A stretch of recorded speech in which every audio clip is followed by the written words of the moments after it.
voltar para o Brasil para continuar falando de assuntos importantes e não é de política que a gente vai falar agora, é caso de polícia. A gente tem mais informações lá de São Paulo sobre o caso do estupro coletivo contra as crianças. Até o momento, 3 adolescentes e um adulto foram detidos pelo crime.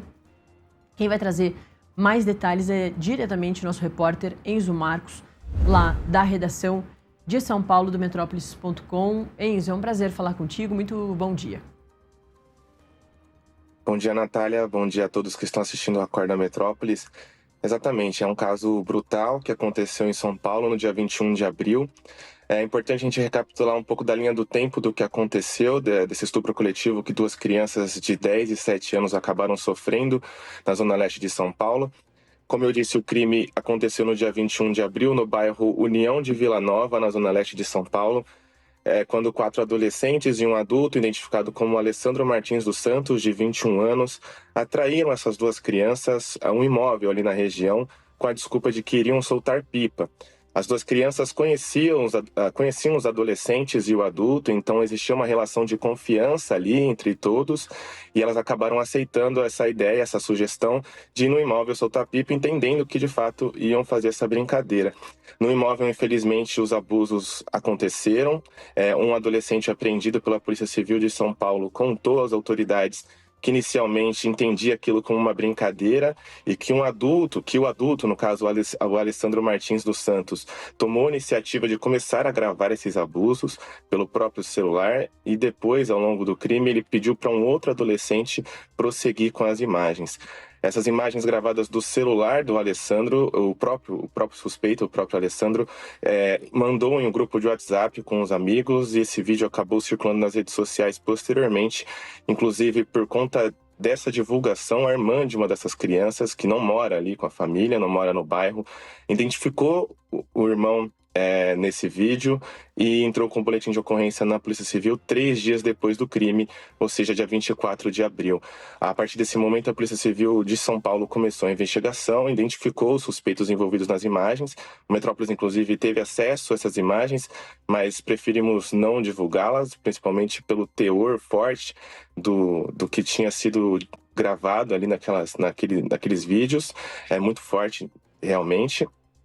E a partir desse momento dessa investigação, os adolescentes foram sendo apreendidos e o adulto, o Alessandro, foi preso na Bahia. Um dos adolescentes continua foragido. A polícia informou numa coletiva de imprensa realizada ontem que realiza essa negociação de rendição com a família desse adolescente, mas por enquanto ele ainda não foi apreendido. Que coisa horrorosa, Enzo. A gente viu um caso parecido, enfim, de estupro coletivo no Rio de Janeiro, feito também por adolescentes, por estudantes. A gente vê agora esse registro também em São Paulo. Um negócio terrível. É isso, os próximos passos é esperar o que vem dessa negociação toda, né, da rendição do adolescente e também do restante da investigação. Não tem nenhum tipo de previsão para que tenha alguma fala nova da polícia, ou Enzo, algum destaque novo sobre o caso. Por enquanto é aguardar mesmo, né?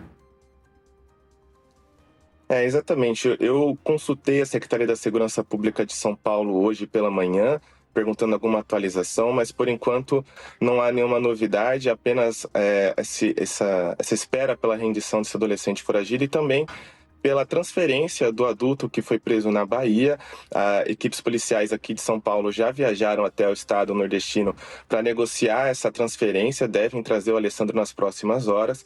E a polícia trata agora como essa primeira fase da investigação, de apreensão, identificação e também a prisão desses suspeitos, como quase encerrada, né? Esperando essa rendição desse adolescente. A gente já divulgou ao longo dessas matérias que agora a investigação prossegue para fases posteriores, como a identificação daqueles que compartilharam esses vídeos. Um dos delegados envolvidos na investigação informou ontem também em coletiva que apesar de algumas pessoas estarem divulgando essas imagens com boas intenções, né, de expor a brutalidade do crime, é preferível que isso não aconteça, porque expõe as crianças que já estão, né, passando por esse processo super delicado, super pesado. Então é melhor que essas imagens não sejam divulgadas, e quem divulgou também pode ser iniciado posteriormente como compartilhamento de conteúdos de estupro coletivo, como a gente já sabe que é crime. Além disso, a polícia trabalha numa área de investigação contra algumas pessoas da comunidade que essas crianças vivem, que teriam ameaçado as famílias dessas crianças para que não entrasse com o registro de boletim de ocorrência. Os delegados ontem contaram também nessa coletiva que as famílias, né, estavam com medo da repercussão do caso na própria comunidade, que alguns moradores da região afirmavam que isso tinha que ser resolvido dentro da própria comunidade, dentro do próprio bairro, sem envolvimento da Polícia Civil. E aí entra o que eu já mencionei, que a irmã de dessas crianças que não mora na região, identificou o irmão nos vídeos e entrou com boletim de ocorrência. E a Polícia Civil até afirmou que teve alguma dificuldade no começo das investigações, porque não tinham muitas informações, principalmente quanto ao endereço do ocorrido, mas que depois essas dificuldades foram sendo superadas e a identificação dos adolescentes aconteceu.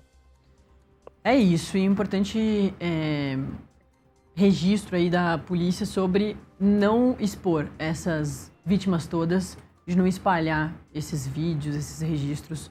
É importante mesmo da gente reforçar isso aqui também. Enzo Marcos, repórter da redação de São Paulo, esteve com a gente, infelizmente, Enzo, para falar desse caso horroroso. Mas volte sempre, viu? Obrigada. Obrigado, Natália. Obrigado a todos que estão assistindo. E a gente vai continuar falando de assunto